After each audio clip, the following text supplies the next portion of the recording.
the smartest film critic in the world, Cole Smithy.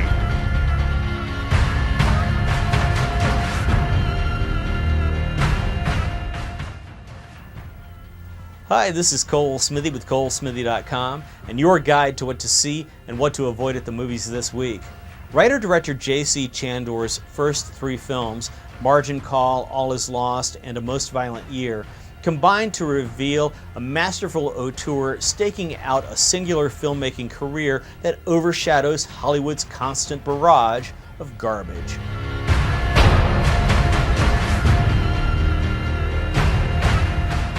I understand you and your men have a job to do here, but we're in the middle of a 10-year-old's birthday party. And I'm sorry, but we are coming in. That's not a problem. We have nothing to hide from you.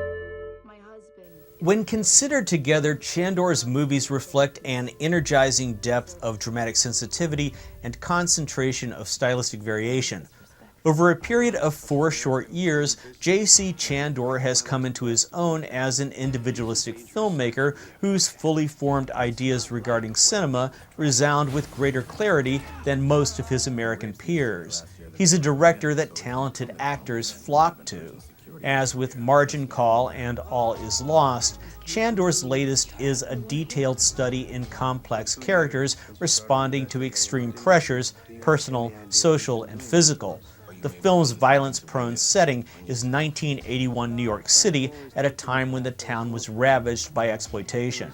Abel Morales, played by Oscar Isaac, is on the verge of purchasing a large Jewish-owned riverside facility for the fuel heating company he purchased from his wife Anna's mob-connected father while working his way up through the family business. Jessica Chastain's fiery performance as Anna is a hit. The ambitious immigrant Abel worked for years as a driver for the company, so he has an informed understanding of the skills necessary to poach clients from his competition, something that has earned him his share of enemies. Being honest, determined, and proficient in your chosen field isn't always a good thing in the land of the free. One of the film's many powerful scenes involves Abel instructing 3 recently hired employees in the precise methods they need to employ in order to close deals with potential customers. These guys shoot someone, it will be the end of everything that we have worked for. You now have serious legal cases against you, ranging from fraud to tax evasion. Abel instructs the young upstarts about how long to study an oil-stained rag before looking up to stare into the eyes of the potential client before speaking. Oscar Isaac's bravura performance during the sequence and throughout the film smolders with resolute intent. There is no finer film actor working in the business today.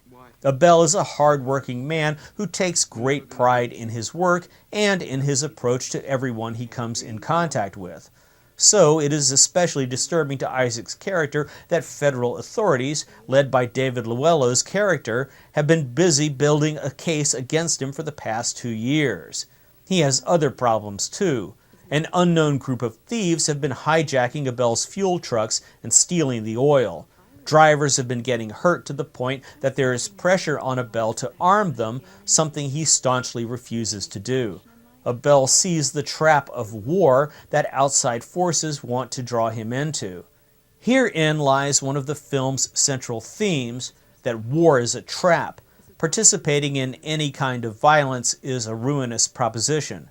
The premise is never overstated, but it is perfectly clear.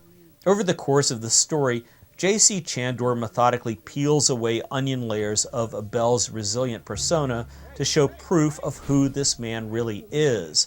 That Abel is an immigrant American citizen being bullied, threatened, and attacked from all sides of society is only part of the story. When it feels scary to jump, that is exactly when you jump. Otherwise, you end up staying in the same place your whole life. A Most Violent Year is essential viewing for film lovers and for the people least likely to see it. I give this outstanding motion picture an A+. My sleeper pick is Dominique Groff's Beloved Sisters, and my guilty pleasure pick is The Interview. My must-have DVDs are Horns from Anchor Bay, Boys from Brazil from Shout Factory, and The Night Porter from the Criterion Collection.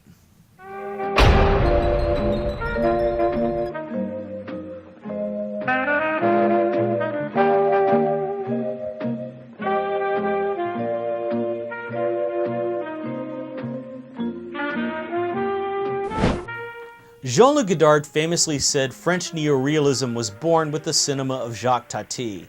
On first blush, that statement might seem like an exaggeration, but there's more than a little truth to it.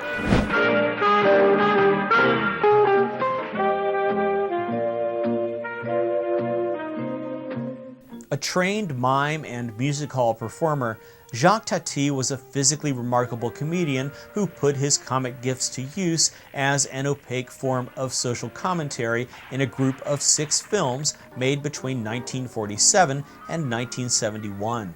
Tati's painstaking sense of perfectionism is evident in his popular second film, Monsieur Hulot's Holiday, about a tennis enthusiast and fisherman on vacation in the idyllic French seaside village of Saint-Marc-sur-Mer.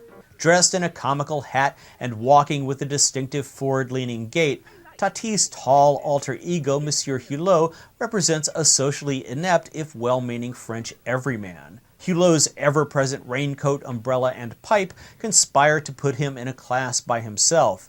Hulot haphazardly expresses his individuality as a symptom of his innate awkwardness. The small convertible car that Hulot drives sputtered loudly, but it doesn't bother our unflappable character. He is perfectly content with the things he has. He's a lover of jazz, something that aggravates guests at the hotel where Hulot stays when he sometimes blasts a jazz record near the lobby. An early scene in Monsieur Hulot's Holiday encapsulates Tati's interest in conformity and social interaction. An eager group of people waits on a platform for the train that will take them to their vacation destination. A public address system announces that the next train will arrive on the opposite platform. The crowd vanishes into a stairwell before emerging from one on the opposite side. For a brief moment, the scene is serenely devoid of anyone. Comically, a train arrives on the side the group has just abandoned. Again, they vanish to run back to their former place in order to catch the train that will transport them somewhere they can be free from the hassles of day-to-day living. Like lemmings, once at their beachfront destination, the citizens move as an invisibly orchestrated group to place their umbrellas in the sand and copy one another's movements. They act the same and therefore think the same. There is a tacit agreement that problems don't exist on vacation. An ingenious inventor of sight gags, Tati's unique sense of humor pops during mundane moments. When Hulot attempts to straighten picture frames at the hotel, the fishing rod he holds inadvertently knocks others askew. Even something as simple as getting into a rowboat escalates into a beach-clearing event when the boat that he accidentally breaks in two folds over to resemble a box-like sea monster.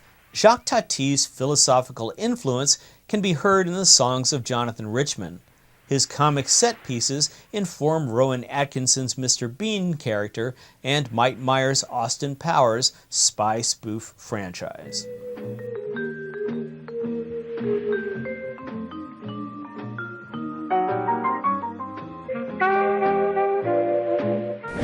Jacques Tati's films contain an innocent nostalgia and a precious regard for all things whimsical and romantic. There's also a certain je ne sais quoi that is innately French. Thanks for watching. Visit ColeSmithy.com for more.